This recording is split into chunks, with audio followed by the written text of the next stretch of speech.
गुर्जर राजनीति जो है वो इस समय एक छत्र प्रभाव वाले नेता के अभाव से जूझ रही है कमी से। अतुल प्रधान सरदार से विधायक है पश्चिम उत्तर प्रदेश की गुर्जर पॉलिटिक्स में भी, और ओवरऑल जो गुर्जर पॉलिटिक्स है उसमें वो अपना कद बड़ा करना चाहते हैं। ये राजस्थान चले जाते हैं, अभी वो देश के कई हिस्सों में चले जाते हैं, यूपी में भी कई हिस्सों में चले जाते हैं, मूवमेंट करते रहते हैं। तो अतुल प्रधान में उत्सुकता है खुद को गुर्जर राजनीति का केंद्र स्थापित करने की। पिछले कुछ टाइम से समाजवादी पार्टी ने गुर्जर समाज में बड़ा ट्रस्ट किया और इनके नेताओं को आगे बढ़ाया। गुर्जर नेताओं से आप बात करो, कहेंगे हम 130 सीटों पर प्रभावी हैं, लेकिन हस्तिनापुर विधानसभा ऐसी विधानसभा है जिसमें संभवतः पूरे उत्तर प्रदेश में सबसे ज्यादा गुर्जर वोट है। वहां से चुनाव जिस पार्टी का व्यक्ति चुनाव जीतता है 1952 से उसी पार्टी की सरकार बनती है। अखिलेश यादव की क्या कमजोरी है? अखिलेश यादव की ये कमजोरी है, अखिलेश यादव एक भावनात्मक तौर पर इमोशंस वाले इंसान है। तो गुर्जर राजनीति में नेतृत्व का एक अभाव है। संभवतः अतुल प्रधान को लगता है कि मैं उसको हत्या लूं, इसलिए वो जल्दी ट्रस्ट कर जाते हैं। नमस्कार, बहुत स्वागत है आपका। आप देख रहे हैं इनकलाब हिंदी और मैं हूं आपके साथ माहिम खान। हमारा ये खास शो एक्सप्लेनर जिसमें हम किसी भी टॉपिक पर गहराई से डिस्कस करते हैं और इन सवालों का मेरे साथ जवाब देने के लिए हमारे मैनेजिंग एडिटर इनकलाब हिंदी के आस मोहम्मद कैफ सर हैं। सर, आपका बहुत स्वागत है। और जिस टॉपिक पर हम आज बात करेंगे वो टॉपिक है उत्तर प्रदेश के जो पश्चिम में गुर्जर पॉलिटिक्स बहुत चर्चा में है, और इसलिए भी चर्चा में आजकल क्योंकि कल अखिलेश यादव ने चौपाल मीटिंग एक बुलाई थी गुर्जर्स की, तो उस पर हम आज बात करेंगे। तो सर, मेरा पहला सवाल ये है, जो मुख्य अतुल प्रधान जी हैं जो कल इवेंट में बिना बुलाए पहुंच गए, तो इसके पीछे की क्या स्टोरी है? मतलब ऐसा बोला कि वो बिना बुलाए आ गए वहां पे। नहीं, ये बताइए माहिम की गुर्जर चौपाल बुलाई अखिलेश यादव ने, क्यों बुलाई, कैसे बुलाई, क्या उसे बातचीत होनी थी, इसके पीछे क्या रीजंस हैं? तो मुझे लगता है कि वो थोड़ा अधिक महत्वपूर्ण था, लेकिन चूंकि आपने पहला ही सवाल कठिन सवाल पूछ लिया है तो देखिए, अतुल प्रधान बिना बुलाए गए या उनको बुलाया गया, ये तो आयोजक बताएंगे, लेकिन इसके जो आयोजक थे उन्होंने ये बात कही है कि अतुल प्रधान वहां बिना बुलाए पहुंच गए। अतुल प्रधान सरदार से विधायक है पश्चिम उत्तर प्रदेश की गुर्जर पॉलिटिक्स में भी, और ओवरऑल जो गुर्जर पॉलिटिक्स है उसमें वो अपना कद बड़ा करना चाहते हैं। आपने देखा होगा वो कभी राजस्थान चले जाते हैं, कभी वो देश के कई हिस्सों में चले जाते हैं, यूपी में भी कई हिस्सों में चले जाते हैं, कभी मेरठ के तो रहने वाले हैं, मुजफ्फरनगर, कैराना, सहारनपुर चले जाते हैं, मूवमेंट करते रहते हैं। तो प्रधान में उत्सुकता है खुद को गुर्जर राजनीति का केंद्र स्थापित करने की। उसका कारण यह है कि गुर्जर राजनीति जो है वो इस समय एक छत्र प्रभाव वाले नेता के अभाव से जूझ रही है कमी से। एक समय था राजेश पायलट उनके पास थे, राजेश पायलट को ईश्वर ने बुला लिया है। समय उनके बेटे सचिन पायलट ने अपनी राजनीति को राजस्थान में शिफ्ट कर दिया है, तो वो राजस्थान के नेता है। उनका मकसद है कि वो सीएम बने राजस्थान की, जिसकी संभावना है अब भविष्य में। तो जो पश्चिमी उत्तर प्रदेश है या उत्तर प्रदेश है या उत्तराखंड का भी कुछ इलाका है जो इस चर्चा में नहीं है शामिल, लेकिन मैं वो बता दूं कि उत्तराखंड की भी लगभग 4 विधानसभा वो गुर्जर प्रभावित है, जिनमें से एक तो मंगलोर ही बहुत प्रभावित है। तो 4 विधानसभा गुर्जर प्रभावित करते हैं। तो इस पूरे बेल्ट को देखें तो गुर्जर राजनीति में नेतृत्व का एक अभाव है। संभवतः अतुल प्रधान को लगता है कि मैं उसको हत्या लूं। जब बिना बुलाए कहीं कोई जाता है तो इसलिए तो जाता है कि वो हत्याना चाहता है, और जब कोई बुलाने से जाता है तो इसका मतलब ये होता है कि उसको सम्मान मिल रहा है। तो अगर आयोजक ये कह रहे हैं कि बिना बुलाए चले गए, तो उनकी कोशिश ये है कि गुर्जरों के नाम जितने भी ताज हों वो सब उनके हो जाए, नेता वो हो जाए गुर्जरों के। तो ये स्टोरी है। डिटेल में इसमें बातचीत करेंगे आगे। हम जब जैसे आगे बढ़ेंगे तो बीच में आएंगे सवाल। मेरा अगला सवाल है कि जब गुर्जर राजनीति जो है वो पश्चिम यूपी में कितने सीटों की दावेदारी कर सकती है? पश्चिमी यूपी में कितनी सीटों की दावेदारी कर सकती है, ये थोड़ा टेक्निकल सवाल है और ये डेटा मांगता है, और डेटा जो है वो मैं आपको बता देता हूँ। गुर्जर नेताओं से आप बात करो, कहेंगे हम 130 सीटों पे प्रभावी हैं। अच्छा, ये बात सही नहीं है। हमारा जो एनालिसिस है, हमारे पास जो जानकारी है जो जर्नलिस्ट, वो ये है कि गुर्जर वोट 77 सीटों पर है, और इनमें से 44 सीटें ऐसी हैं जहां 25,000 से ज्यादा है, और 15 सीटें ऐसी हैं जहां 50,000 से ज्यादा है। तो अगर हम बहुत फ्रैंकली देखें तो गुर्जर जो है वो 20 सीटों पर दावेदारी कर सकता है, और 20 सीटों पर दावेदारी वो कहाँ कर सकता है, ये प्रश्न है। उनमें से कुछ सीटें ऐसी हैं जो सुरक्षित हैं, जहां गुर्जर की आबादी 50,000 से ज्यादा है। जैसे हस्तिनापुर एक ऐसी विधानसभा है जहां गुर्जर की आबादी 50,000 से ज़्यादा है, लेकिन वो सीट सुरक्षित है। तो इस दृष्टिकोण से हम देखें, एक जैसे पुरकाजी है, पुरकाजी में गुर्जर की आबादी लगभग 20,000 से ज़्यादा है, या उससे थोड़ा कम है, 15 और 20,000 के आसपास हो सकती है, लेकिन वो सुरक्षित सीट है। तो इसलिए जो सीटें सुरक्षित है वहाँ तो गुर्जर दावेदारी कर नहीं सकते, लेकिन गुर्जर वो 20 से 25 सीटों पे दावेदारी कर सकते हैं। अच्छा। सर मेरा अगला सवाल है कि कल अखिलेश यादव ने बोला कि जितने बड़े-बड़े नेता थे जो उनसे जुड़े हुए थे, वो चले गए तभी आप लोगों को मौका मिला है। तो ये स्टेटमेंट जो है उनकी, इस पे आप थोड़ा-सा प्रकाश डालिए। माइम, हमारा जो शो है वो एक्चुअली इसका नाम द एक्सप्लेनर है। हम इसमें चीज़ों को समझते हैं, लेकिन आज आप जो सवाल पूछ रही हैं, वे चीज़ों को समझने की बजाय वे थोड़े से फँसा रहे हैं, कि विवादित हैं। तो आपने एक और विवादित सवाल पूछ लिया। देखिए, समाजवादी पार्टी के साथ हुआ क्या है कि पिछले कुछ टाइम से समाजवादी पार्टी ने गुर्जर समाज पे बड़ा ट्रस्ट किया था और इनके नेताओं को आगे बढ़ाया। समाजवादी पार्टी के एक नेता थे, उनको ईश्वर ने अपने पास बुला लिया। उनका नाम था स्वर्गीय राम शरण दास। वो सहारनपुर के रहने वाले थे, मुलायम सिंह यादव जी के बहुत प्रिय। उनको आजीवन प्रदेश अध्यक्ष समाजवादी पार्टी ने बनाया था, कभी नहीं हुआ किसी के साथ। किसी राजनीतिक पार्टी ने ये नहीं कहा किया कि वो किसी को प्रदेश अध्यक्ष बना दे और साथ ही ये कहते कि जब तक ये जिंदा रहेंगे तब तक यही रहेंगे। उनको बनाया था। रामचंद्र दास जी तो चले गए दुनिया छोड़ करके। उनके बेटे समाजवादी पार्टी में जगपाल दास, उनको राजमंत्री का दर्जा मिला, उनको जिलाध्यक्ष समाजवादी पार्टी ने बनाया। लेकिन जगपाल दास भी दुनिया छोड़ के चले गए, मगर जाने से पहले वो आरएलडी में चले गए थे। और दुखद बात यह है कि जब वो आरएलडी में चले गए थे, तो जब उनका देहांत हुआ तो उस समय उनके देहांत में आरएलडी के शीर्ष स्तर के नेता भी नहीं पहुंचे, जबकि अखिलेश यादव जी ने उनके लिए दुख जाहिर किया, ट्वीट किया या लेटर भी भेजा, वो दुख जाहिर किया, लेकिन अलग स्थिति थी। दूसरे नेता की हम बात करें तो वीरेंद्र सिंह जसाला, वो आरएलडी में रहे। समाजवादी पार्टी की में मुलायम सिंह यादव जी मुख्यमंत्री थे, उस समय आरएलडी कोटे से वो मंत्री थे, बाद में समाजवादी पार्टी में भी रहे। समाजवादी पार्टी ने उनको एमएलसी बनाया, उनको सम्मान भी दिया, टिकट भी दिया, आगे बढ़ाया। उनके बेटे जो थे मनीष, वो शामली के जिला पंचायत अध्यक्ष बने समाजवादी पार्टी में रहते समय, उनको आगे बढ़ाया। समाजवादी पार्टी ने एक और गुर्जर नेता थे अभी, सुरेंद्र नागर, बिग नेम। और बिग नेम, उनके एक दूध की फैक्ट्री है, बहुत बड़ा व्यवसाय है, वेस्ट यूपी के बहुत बड़े व्यवसायी हैं, वो नोएडा के रहने वाले हैं। समाजवादी पार्टी ने उनको राज्यसभा सांसद बनाया और राज्यसभा सांसद बनाने के साथ साथ उनके बारे में एक बात मशहूर थी माहिम, कि जब वो नेताजी यानी मुलायम सिंह यादव जी का जो प्रचलित नाम है नेताजी, उनसे मिलने जाते थे, और जब मुख्यमंत्री थे अखिलेश यादव तब उनसे मिलने जाते थे, तो सुरेंद्र नागर जो है उनको वेटिंग नहीं करनी पड़ती थी। ये बात बड़ी हैरत अंगेज है। और उनको सिक्योरिटी नहीं रोकती थी, कभी चाहते थे कभी आते थे, उनकी मनमर्जी की बात थी, जब चाहे मिल ले। और उनको राष्ट्रीय महासचिव बनाया था, जो पार्टी में बहुत इंपॉर्टेंट पद होता है। सुरेंद्र नागर छोड़ के चले गए भारतीय जनता पार्टी में, और वहाँ वो राज्यसभा सदस्य बन गए। मगर आजकल आप उनको कहीं लाइमलाइट में नहीं देखते, मगर वो तब समाजवादी पार्टी में थे तो अधिक चर्चा में रहते थे। समाजवादी पार्टी ने नरेंद्र भाटी को बहुत बढ़ाया।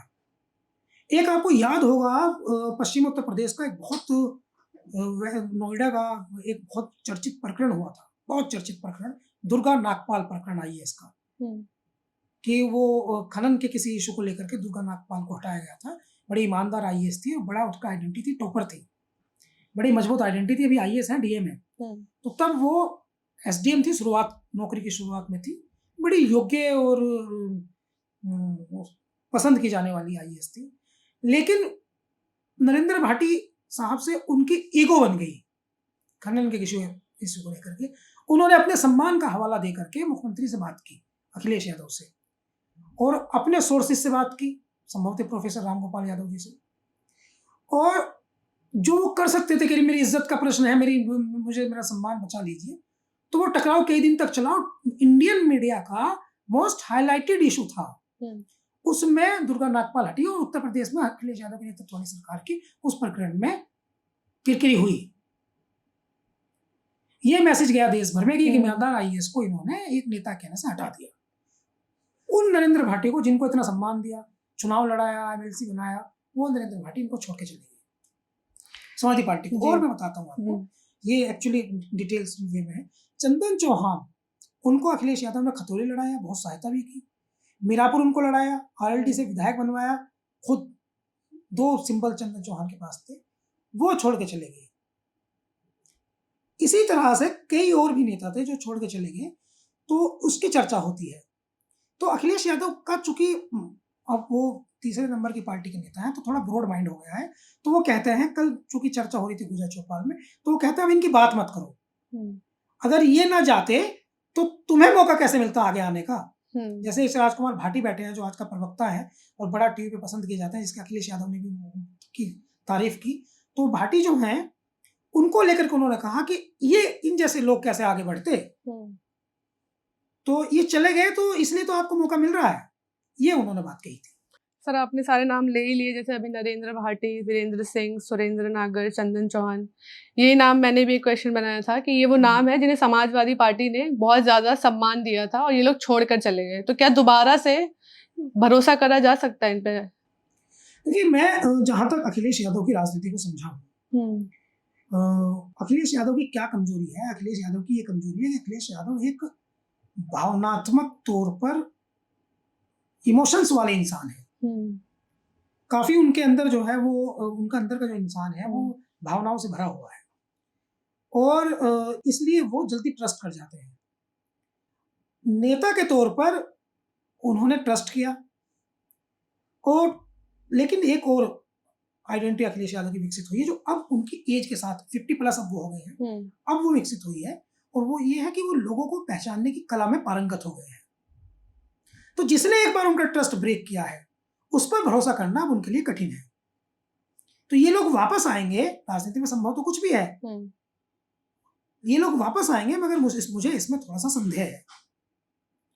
हाल ही का ये बात जरूर कही अखिलेश यादव ने कि वे लोग जो छोड़ के चले गए वे आज पछता रहे हैं, जैसा भी वो हमारे साथ थे वैसा वो दूसरी जगह नहीं है। तो राजनीति में संभव तो कुछ भी आ तो ये भी सकते हैं, आने के लिए तो कोई भी आ सकता है, लेकिन मुझे ऐसा लगता है कि अखिलेश यादव जो है आएंगे, अगर ये आ भी गए तो जो इनका पहले का मकाम था वो नहीं मिलेगा, वो इनको कभी नहीं मिलेगा, जो पहले की इज्जत थी वो इन्हें कभी हासिल नहीं होगी, ऐसा मैं समझता हूँ। हस्तिनापुर में ऐसा क्या है जो सभी पार्टीज वहां से जीतना चाहती हैं और जो वहां का गुर्जर वोट है वो उसमें इतना रुचि क्यों है इन सभी पार्टीज की? देखिए, गुर्जर वोट जो है वो तो मैंने आपको बताया 77 विधानसभा पे है और 44 विधानसभा में 25,000 तक है और 15 विधानसभा 50,000 तक है। लेकिन हस्तिनापुर विधानसभा ऐसी विधानसभा है जिसमें संभवतः पूरे उत्तर प्रदेश में सबसे ज्यादा गुर्जर वोट है। भाई वहां के नेता तो दावा करते हैं 1 लाख वोट है, कुछ लोग कहते हैं 70,000 है, लेकिन ये बिल्कुल कंफर्म है कि वो 50,000 से ज्यादा है और वो सुरक्षित सीट है। माहिम, सुरक्षित सीट का मतलब ये है कि उत्तर प्रदेश में ऐसी सीट जहां पर सिर्फ एससी जाति का व्यक्ति लड़ सकता है वो हस्तिनापुर है। वहां से चुनाव जीतने वाला व्यक्ति, जिस पार्टी का व्यक्ति चुनाव जीतता है 1952 से उसी पार्टी की सरकार बनती है। मैं पिछले कुछ सालों का बता देता हूँ। गोपाल काली जीते, सरकार बनी कांग्रेस की। प्रभुदयाल वाल्मीकि जीते, सरकार बनी मुलायम सिंह जी की। प्रभुदयाल वाल्मीकि फिर जीते, सरकार बनी अखिलेश यादव की। बीच में योगेश वर्मा चुनाव जीते, वो बसपा से चुनाव जीते थे, सरकार बनी बसपा की, मायावती मुख्यमंत्री बनी। 2 बार से दिनेश खटीक वहां जीत रहे हैं, दोनों बार से सरकार है भारतीय जनता पार्टी की। तो जिस दल का व्यक्ति वहां से चुनाव जीतता है उस दल की सरकार दिल्ली में बनती है। हस्तिनापुर का एक पौराणिक इतिहास है, कौरव का, पांडव का। कौरवों ने हस्तिनापुर पर 90 साल तक शासन किया, पांडवों ने हस्तिनापुर पर 36 साल तक शासन किया। ऐसा मानते हैं कि ये वही हस्तिनापुर है जहां पांडव शासन करते थे। ऐसा मानते हैं कि एक बार गंगा में बहुत भारी बाढ़ आई और हस्तिनापुर बह गया, तो पांडवों का किला भी, महल जो था वो भी बह गया। पांडवों ने इसके बाद इंद्रप्रस्थ बसाया था। इंद्रप्रस्थ दिल्ली, इंद्रप्रस्थ जिसका नाम है वो दिल्ली है, इंद्रप्रस्थ जिसका नाम है वो दिल्ली है। और पांडव जो है वो एक बार लाक्षागृह में आग लगाई गई थी, वो अपनी जान बचा के निकले थे, तो बरनावा से निकले थे जो इस समय बागपत में है, वो भी उसकी दूरी यहाँ से अधिक नहीं है। तो ये वेस्ट को आप कह सकते हैं कि हस्तिनापुर सेंटर था और ऐतिहासिक पौराणिक तौर पर ये पांडवों की राजधानी था, कौरवों के, पांडवों के यहाँ से शासन चलता था। अब इसको हमें थोड़ा सा, ये आपने अच्छा सवाल उठा दिया, इसको हमें थोड़ा पौराणिक दृष्टिकोण से समझना पड़ेगा। देश में सबसे बड़ा महाकाव्य है महाभारत जी। सबसे बड़ी स्टोरी देश में कोई है तो वो है महाभारत। महाभारत का सबसे बड़ा नायक कोई है तो वो है अर्जुन, और अर्जुन का गुरु कोई है तो वो है श्री कृष्ण। और श्री कृष्ण और अर्जुन में जो संबंध है, संभव तो मैं नहीं जानता कि आपको पता है नहीं पता है, लेकिन मैं ये बात बता दूं, दोनों में साले बहनों का संबंध है। और श्री कृष्ण जो है वो अर्जुन के पथ प्रदर्शक भी है, सारथी भी है, और अर्जुन का राज्य है हस्तिनापुर और श्री कृष्ण है यदुवंशी। अखिलेश यादव कौन है? यदुवंशी। किसके फॉलोवर है? श्री कृष्ण के। तो एक इमोशन तो ये है कि हमें हस्तिनापुर लेना है, और दूसरे का प्रैक्टिकल ये है कि पिछले कुछ दिनों से हम देख रहे हैं, पिछले कुछ सालों से हम देख रहे हैं कि जो हस्तिनापुर जीत रहा है वही लखनऊ की गद्दी पा रहा है। तो एक तो इमोशंस है श्री कृष्ण जी की, एक इमोशंस तो ये है, एक इमोशंस तो ये है कि अर्जुन के, श्री कृष्ण जी की बहन के, श्री कृष्ण जी की बहन अर्जुन की पत्नी है इस जो इतिहास में है। तो एक इमोशंस तो ये है। दूसरे इमोशंस ये है कि यदुवंशी अखिलेश यादव है, तो ये इमोशंस है। अब इसका मौजूदा पॉलिटिकल सिनेरियो ये है कि जो हस्तिनापुर जीतता है वो लखनऊ की गद्दी पे बैठता है। अभी अच्छा नई चीज हुई है, एक और है, अब इसे प्रजेंट पॉलिटिक्स भी हो गई है। हमें लग रहा है चुनाव हस्तिनापुर में ही होगा। प्रजेंट पॉलिटिक्स ये है कि दलित राजनीति के उभरते हुए चेहरे चंद्रशेखर आजाद ने ऐलान किया है, हमारे ये पॉडकास्ट में किया था, ऐलान किया है कि वो हस्तिनापुर लड़ेंगे क्योंकि वहां बड़ी संख्या में जाटा वोट है। तीसरी बात यह है कि वहां जो नेता हैं भारतीय जनता पार्टी के, जो विधायक हैं प्रजेंट, दिनेश खटीक, कुछ दिन पहले उनके घर पहुंचे थे मुख्यमंत्री योगी आदित्यनाथ। तो फोकस्ड सीट है हस्तिनापुर। अब हस्तिनापुर तय कौन करता है कि जीतेगा कौन, हारेगा कौन? वहां के गुर्जर। तो ये बात अखिलेश यादव चूंकि राजनीति करते हैं, नेता है, वो समझते हैं। तो उन्होंने कल एक गुर्जर चौपाल बुलाई थी। उस गुर्जर चौपाल में ज्यादातर लोग हस्तिनापुर के ही बुलाए थे, ज्यादातर नहीं बल्कि सभी लोग हस्तिनापुर विधानसभा के थे, और उन्होंने ये अपील भी की कि किसी तरह आप मदद करो, हमें जितवा दो। ये फोकस सीट है और सबकी फोकस है। हमने बताया मुख्यमंत्री योगी आदित्यनाथ उनका ही फोकस सीट है। चंद्रशेखर आजाद खुद वहां लड़ना चाहते हैं तो उनकी फोकस सीट। चंद्रशेखर अभी मौजूदा सांसद है, इसके बावजूद भी, ये मैं ब्रेकिंग दे रहा हूँ आपको, उनकी रुचि है कि वो वहां चुनाव लड़े, प्रेजेंट में एमपी होने के बाद भी विधानसभा का चुनाव लड़े जी। तो वो लड़ना चाहते हैं, तो इसलिए हस्तिनापुर जो है वेरी फोकस सीट जी। सर अच्छा, एक नारा है गुजरों का कि गुजर गुजर एक समान, हिंदू हो या मुसलमान। तो ये इकरा हसन को अपना नेता क्यों नहीं स्वीकार करते हैं वहां से? देखिए, मैं ये जो आपकी बात है, असल में इकरा हसन जो है वो कैराना से सांसद है। और गुजरों में, गुजर एक ऐसी जाति है, मैं स्ट्रक्चर बताता हूँ। गुजर एक ऐसी जाति है जो मजहब से भी ऊंचे जाति को मानती है। इनकी रिलेशनशिप बड़ी स्ट्रॉन्ग है, गोत्र को, जाति को बहुत इनका प्रभाव है। आपने देखा होगा कि एक वीडियो आई, वो इकरा हसन जो है वो हुकम सिंह जी की बेटी है मृदंगा सिंह, वो जो उनकी बुआ है उनके यहाँ शादी में गई थी, तो सारे धार्मिक जितने कार्य होते हैं, शादी के जो कार्य होते हैं, उन सब में उनकी सहभागिता रही, तो ये चर्चा में आई। फिर इकरा हसन को अभी अब देखते हैं हिंदू गुर्जर के साथ होती है, तो हिंदू गुर्जर भी उनको ये कहते हैं हमारी बेटी, और समाज के लोग भी कहते हैं। अभी इकरा हसन पर एक राजपूत व्यक्ति ने टिप्पणी करती थी, तो सारा राजपूत समाज इकरा हसन के समर्थन में आ गया था। तो वो तो उनका अपना पॉलिटिकल ओरा है इकरा हसन का, कि वो कहाँ पसंद की जाती है, कहीं नहीं की जाती। हालांकि उनको पसंद सभी कर रहे हैं, मगर गुजर पॉलिटिक्स के दृष्टिकोण से हम देखें तो गुजर पॉलिटिक्स हिंदू और मुस्लिम में बनती नहीं है, बंधती नहीं है। मैं कह रहा हूँ बनती नहीं है, नहीं बंधती नहीं है, बंधती नहीं है। हिंदू मुस्लिम में ये गुजर पॉलिटिक्स बंधती नहीं है। मगर इकरा हसन जो है वो हाल फिलहाल की राजनीति में हम देखें तो उनका कैराना पर फोकस है, और बहुत ज्यादा अगर कुछ फोकस बढ़ भी रहा है तो सहारनपुर की तरफ बढ़ रहा है। और मेरठ की पॉलिटिक्स में अभी उनका बहुत ज्यादा मुझे दिखाई नहीं दे रहा कि ये चाहते हैं कि यहाँ पर उनको लाया जाए या यहाँ वो प्रचार में शामिल हो या उनको नेता मान ले। हालांकि आपका सवाल इस परिदृश्य में बड़ा हो सकता है क्योंकि राजेश पायलट जी के जाने के बाद से गुजरों को कोई ऐसा नेता नहीं मिला है जो पूरे गुजरों को एक दिशा दे सके, दशा दे सके। इसकी संभावना है, इकरा हसन में वो पोटेंशियल है, लड़की है, 30 साल की है, सांसद बन गई है, एक बार फिर सांसद बन जाए, फिर एक बार फिर सांसद बन जाए, सरकार भी बन जाए, सेंटर में मिनिस्टर बन जाए, या स्टेट में कुछ उनको बड़ा पद मिल जाए, क्योंकि उनके पिता मुनव्वर हसन कभी मंत्री नहीं बन पाए, 4 सदन में रहे जरूर। तो संभावना है, ऐसा नहीं है गुजर उन्हें पसंद नहीं करता। ये भी एक विकल्प हो सकता है, जब मुसलमान गुजर हिंदू गुजर को अपना नेता मानते हैं तो हिंदू गुजर भी मुसलमान गुजर को अपना नेता मान सकते हैं। ये इसकी संभावना है। अच्छा, मेरा आखिरी सवाल है सर आज का। पश्चिम यूपी में गुर्जर राजनीति में गुर्जर समाज नेतृत्व विहीन दिखाई देता है, इसका क्या कारण है? ये तो मैं जो इकरा हसन वाला सवाल था, ये थोड़ा पहले इसका जवाब हो गया। ये इसी से रिलेटेड है एक्चुअली। देखिए, एक तो गुर्जर जो है, मुझे मेरे एक पॉलिटिकल दोस्त हैं, वो गुर्जर नेता हैं, और उन्होंने एक बार ये कहा था कि गुर्जर जो है वो अभी राजनीतिक तौर पे 20 साल पिछड़ा हुआ है राजपूतों से, जाटों से, दूसरी जो राजनीति कर 20 साल पिछड़ा हुआ है। तो पहला वजह तो ये है कि गुर्जर जो है वो गुर्जर को पसंद नहीं करता आपस में राजनीतिक तौर पर। गुर्जर नेताओं में आपस में बनती नहीं है। जैसे मैं आपको उदाहरणार्थ बताता हूँ, कल अखिलेश यादव ने गुर्जर चौपाल की, तो जब उन्होंने गुर्जर चौपाल की तो हस्तिनापुर के लोग बुलाए। उस चौपाल में 2 लोग पहुंचे, एक अतुल प्रधान जो सरगना के विधायक है, एक मुखिया गुर्जर। दोनों वहां गए, उनमें से दोनों ने कुछ बोलने की कोशिश की, कुछ मिसहैपनिंग हुई, ऐसा लगा कि तारतम्य बिगड़ा, मिसकम्युनिकेशन हुआ, सिस्टम प्रभावित हुआ। अब इस पंचायत के आयोजक कुंवर देवेंद्र सिंह ने आज एक बयान दिया। उस बयान में उन्होंने ये कहा कि हमने तो अतुल प्रधान को और मुखिया गुर्जर को बुलाया ही नहीं था, अतुल प्रधान और मुखिया गुर्जर तो बिना बुलाए पहुंच गए। यहाँ ये समझने वाली बात है माई कि गुर्जर में जो है वो किस कदर आपस में अनबन है। हम कह रहे हैं कि कुंवर देवेंद्र सिंह जो है सही है, अतुल प्रधान गलत है, लेकिन इससे ये तो सिद्ध होता है कि दोनों में संबंध सही नहीं है।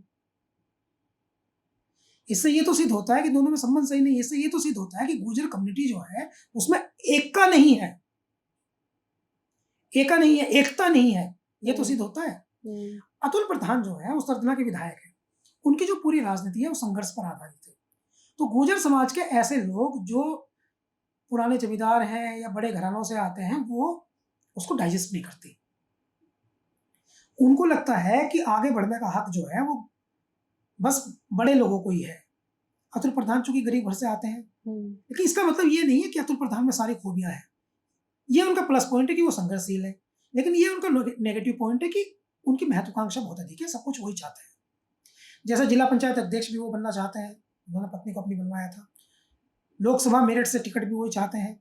वो चाहते हैं सरदना से वो खुद लड़े, पास की विधानसभा से उनकी पत्नी लड़े। वो चाहते हैं कि गुर्जरों का सारा नेतृत्व उनके हाथ में आ जाए।